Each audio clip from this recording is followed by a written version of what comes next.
Muy buenos días, mis queridos hermanos y hermanas. Hoy es jueves 25 de mayo y vamos a leer el libro de Job, capítulo 40 y 41. Allí comienza en el capítulo 40 hablando sobre un animal poderoso, potente en ese momento, el Leviatán. Aunque en la mitología cananea se conocía el Leviatán como un monstruo marino de 7 cabezas, aquí probablemente se refiere a un cocodrilo. ¿Sacarás tú al Leviatán con anzuelo? Después de la discusión sobre el behemote, que lo estudiamos la semana pasada, ¿verdad? Que era como una especie de un hipopótamo, un rinoceronte. Ahora Dios llama la atención a Job para que considere a otro temible monstruo, el Leviatán. Esta criatura fue mencionada por primera vez en Job capítulo 3, versículo 8. Por lo general se considera que el Leviatán es un monstruo marino o dragón mítico que aterrorizaba a los marineros y pescadores. Sin embargo, en el contexto de Job 41, Dios no parece considerar a Leviatán como un mito en absoluto. Algunos creen que Dios se refiere a él como un ejemplo, ya que el Leviatán quizás describe a un antiguo dinosaurio parecido a un dragón que sobrevivió hasta los días de Job. Y sobrevivió en la colectiva de la humanidad, en la memoria colectiva de la humanidad, ¿verdad? Porque ustedes ven que en diversas culturas se habla sobre los dragones. Pero según el contexto, este Leviatán no es más que un poderoso cocodrilo. Por supuesto, hermano, que los animales en esa época eran muchos más grandes, ¿verdad? Hay muchos animales que fueron extinguidos.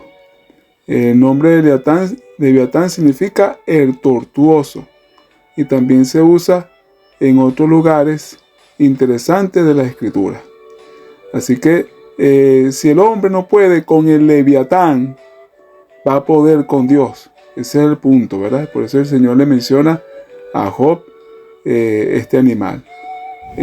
Una tontería, pues, de parte de nosotros, los seres humanos, que podemos enfrentar a Dios cuando un cocodrilo nos da miedo. Nosotros vemos esos animales de frente y bueno, a correr, ¿verdad? Así que es mejor someternos a la autoridad amorosa de Dios que enfrentarnos a su ira. ¿Quién pues podrá estar delante de mí? Se hace el punto lógico, ¿verdad? Si Job no puede contender con los grandes monstruos de la naturaleza, o incluso con el propio enemigo, porque ¿quién puede luchar contra el enemigo? ¿Cómo podría alguna vez esperar estar delante de Dios, que hizo y domina a todos esos animales? Esta fue otra forma efectiva de colocar a Job en el lugar que le corresponde delante de Dios. Recuerden que Job en un momento empezó a hacerles preguntas a Dios, ¿verdad? Allí con soberbia. Habiendo dicho ahora y probado ampliamente que el hombre no puede competir con Dios en poder, ahora agrega que no puede hacerlo en la justicia, porque Dios no le debe nada al hombre, ni está obligado de ninguna manera hacia él. Hay un segundo punto también muy interesante, hermano, y muy importante, ¿verdad? Que Dios mismo tenía dominio sobre todos los animales poderosos de la tierra, Leviatán y todo lo demás. Todo lo que está debajo del cielo es mío, dice el Señor. Él habla de su dominio sobre el behemoth, el Leviatán, el elefante, el león, el águila, el tigre. El Señor es el dueño y es el que controla todo. Así que en el capítulo 40, versículo 8 al 14, el Señor está celebrando su triunfo moral sobre la fuerza del mal. Se ha demostrado que el enemigo, el acusador, está equivocado.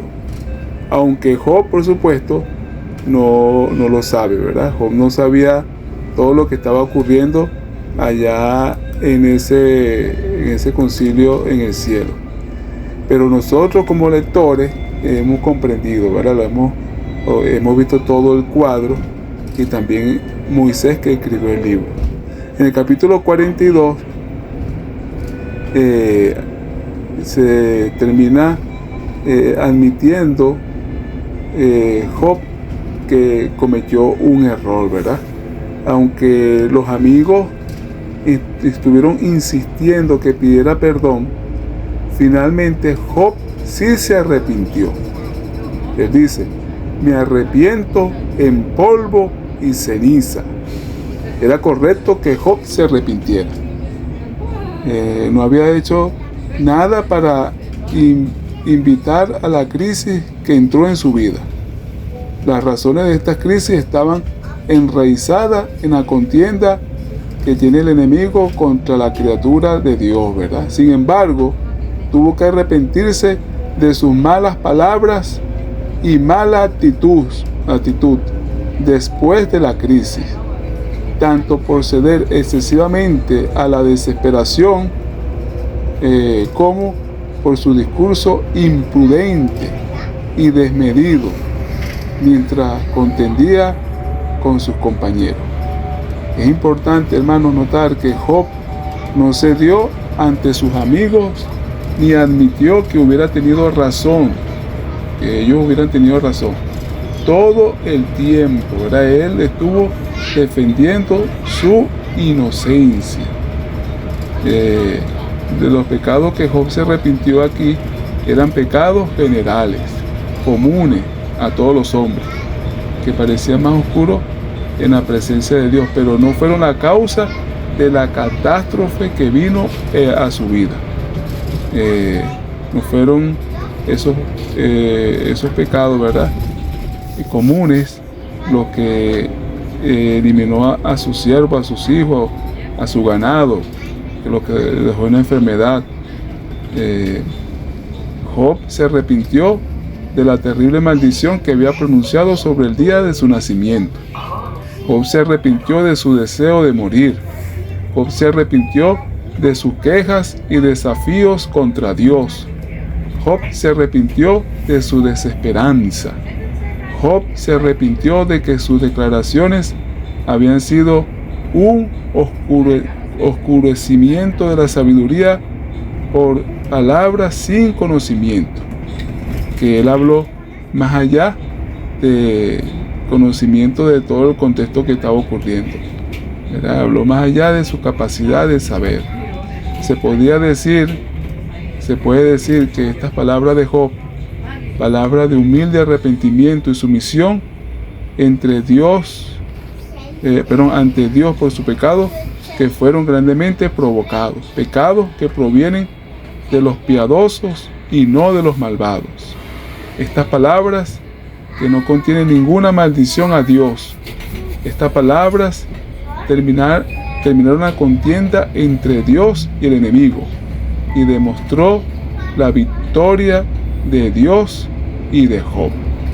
Recuerda, hermano, que en cierta forma Job estaba vindicando el carácter de Dios. La confianza de Dios en la fe de Job fue completamente vindicada.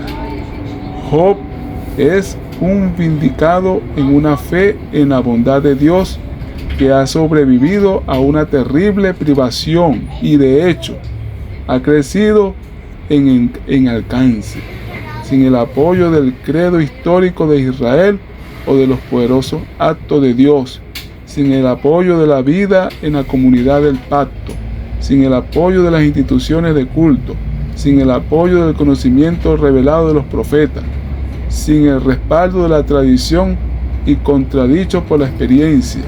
Después de Jesús, Job seguramente debe ser el creyente más grande de toda la Biblia. Y ese es el gran desafío que tenemos también nosotros, hermano. En esta época tan oscura de tanto pecado, que nosotros podamos vindicar el carácter de nuestro Dios a través de la fe. En pocas palabras, bendijo Jehová el postrer estado de Job más que el primero, ya que Job fue fiel, ¿verdad? Y fíjense, hermano, hay algo muy interesante, que Job comenzó a recibir todas las bendiciones una vez que Job ora por sus amigos. Job no guardó rencor, sino que él, bendiciendo, aumentó su estado, ¿verdad? O sea, él recibió el doble de las bendiciones.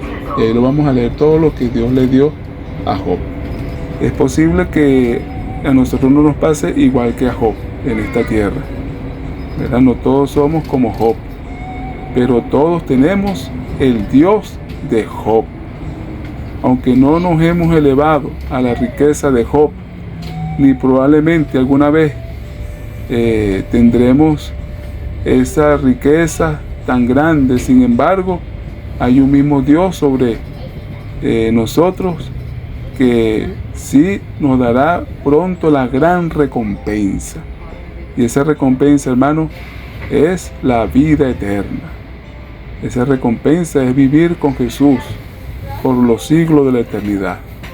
Adorarlo y mirarlo con nuestros propios ojos, ya no a través de los ojos de la fe. Así que vale la pena dar la batalla, ¿verdad? Vale la pena poder vindicar el nombre de Dios, bien sea en la prosperidad o bien sea en el sufrimiento. Es muy importante que recordemos que no todo lo que nos ocurre mal es un castigo de Dios, porque no hizo nada para que Dios los castigara. Eso es un punto muy importante, porque la gente siempre está echando la culpa a Dios de lo que pasa. No, esa es la voluntad de Dios. A ti te está pasando eso porque esa es la voluntad de Dios. No, hermano. La próxima vez que enfrentemos pruebas y dilemas, veámoslo como una oportunidad para buscar la fortaleza de Dios. Allí nosotros vamos a encontrar a ese Dios amoroso y compasivo. Que el Señor nos ayude en este día a afianzar nuestra confianza en ese Dios misericordioso que lo ha dado todo por nosotros. Hermanos queridos, Maranata, Cristo viene. Bendiciones para todos. ¡Feliz día!